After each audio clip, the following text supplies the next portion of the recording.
Iya. Assalamualaikum warahmatullahi wabarakatuh. Selamat siang. Perkenalkan, saya Krisman Heriamsal, mahasiswa hubungan internasional. Senang sekali saya bisa menjadi bagian dari dialog kebangsaan menyongsong Ramadan. Oh, ternyata sospol lagi nih. Saya tadi sudah cancel yang sospol. maaf. Jadi yang sudah kadung ya udah terus. Silakan singkat aja nanti yang satu sebelah sini. Terus saya mahasiswa non muslim dan saya mendapat banyak sekali insight dari beberapa penafsiran dari ayat Al-Qur'an tadi.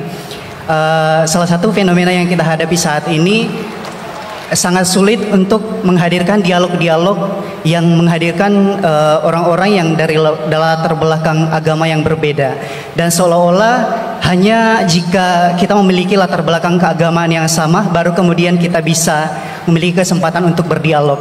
Nah, kira-kira mengapa sangat sulit bagi kita di negara kita ini untuk menghadirkan orang-orang dari latar belakang agama yang berbeda untuk hadir dalam suatu forum dialog yang sama. Kemudian bagaimana kita bisa menyikapi fenomena tersebut? Terima kasih. Baik, terima kasih sekali, tepuk tangan. Ini pertanyaan yang sangat penting dan menarik.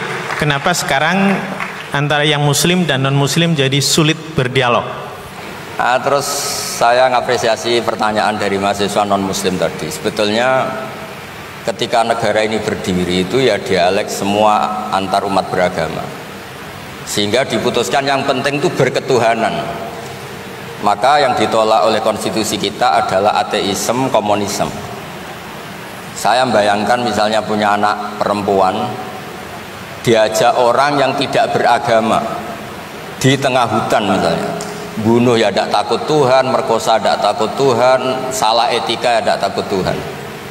Bandingkan kalau diajak yang beragama, pasti masih ada rambu-rambu, ada ini itu.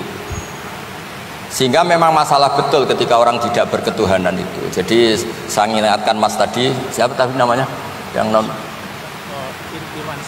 Irman Syah ya? Yang non muslim tadi itu? Dari HI. Siapa? Namanya siapa? Siapa? Kurang jelas. Siapa namanya?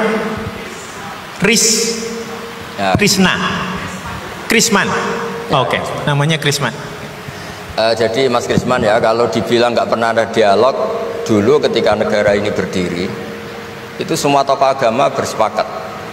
Termasuk saat itu ya ada Perindo, selain ada NU ada Perindo. Itu yang ditentang itu adalah ateisme, karena kalau orang tidak bertuhan itu ngerinya itu ya tadi misalnya kita punya anak perempuan atau punya keluarga, diajak orang yang tidak beragama, misalnya berzina ya tidak takut dosa, merkosa ya gak takut, bunuh ya gak takut, karena gak punya Tuhan.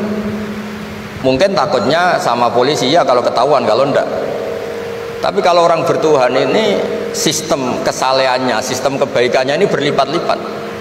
Takut hukuman Tuhan, takut sosial, takut ini itulah, sehingga kita bersepakat berketuhanan. Lalu kedua, ada beberapa kejadian nyata di beberapa negara yang fahamnya itu tidak bertuhan, itu bekas kondom atau bekas apa dipakai lagi, didaur ulang. Bahkan tinja yang bisa dikelola jadi bahan makanan. Kalau yang beragama tidak, termasuk mungkin di ilmu medis ini tidak wilayah saya, tapi saya cerita mungkin masalah-masalah kayak ya apa hal-hal yang menurut kita dilarang, menurut agama mereka enteng saja. Misalnya bikin cadangan-cadangan organ tubuh dan sebagainya. Kalau beragama itu masih enak, aturannya jelas. Kalau nggak beragama itu repot.